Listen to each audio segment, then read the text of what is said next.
Marc Thiessen served as speechwriter for President George W. Bush, and Mo Alithi is founding executive director of Georgetown's Institute of Politics and Public Service. Both are Fox News contributors. We want to ask them about the Georgia race as well. But let me get your thoughts on this first, because tax reform, when you talk to people and when we've traveled around the country over the course of the campaign and in the first 100 days, tax reform is one of people's number one things that they want to see, Mark. So is this a problem?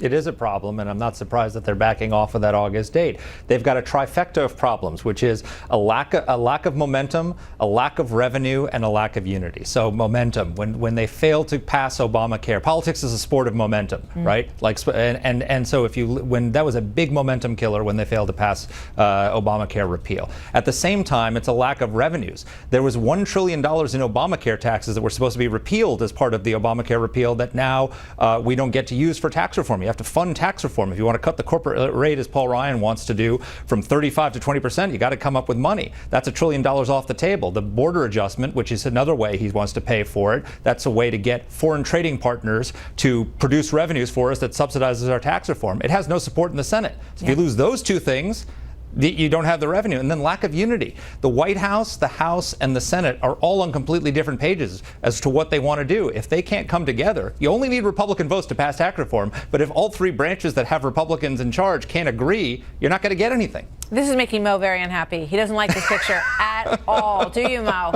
I love when Mark and I agree, and it's I can't find anything to disagree with him on. Look, back in December, weeks after his election, Donald Trump, when you asked the American people what they thought of his ability to work with Congress, 61% thought he could do it.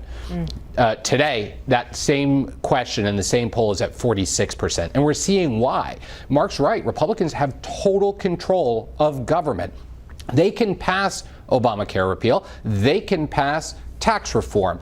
But the president's inability to bring together the warring factions within his own party and cut a deal on Obamacare is now putting the tax reform position in real jeopardy. And you hear Republicans on the Hill saying tax reform is likely going to be harder to pass out of Congress than Obamacare repeal if they want to keep winning, they're going to have to pass some of this stuff. And I want to talk to you very quickly and get a thought from each of you on the Georgia race, which everybody's watching. This is Tom Price's seat, now head of HHS. It was Newt Gingrich's seat before that, but it was tighter than Republicans wanted it to be in the last election, and they're a bit worried about it, right, Mark? Absolutely, but look, this is the Democrats are desperate for a win here, and they think this is where they're gonna pick it up. So they've poured $8.3 million. That's million with an M, into a single congressional special election. 97% of that money is from outside of the state. So this is not Georgians coming around to do this. And despite all that spending, this Democrat is only at 45%. He's 3 points behind where Hillary was. But they don't care, Mark. If they can win, they're going to have that momentum that you talked about a moment ago, right, Mo? That's true.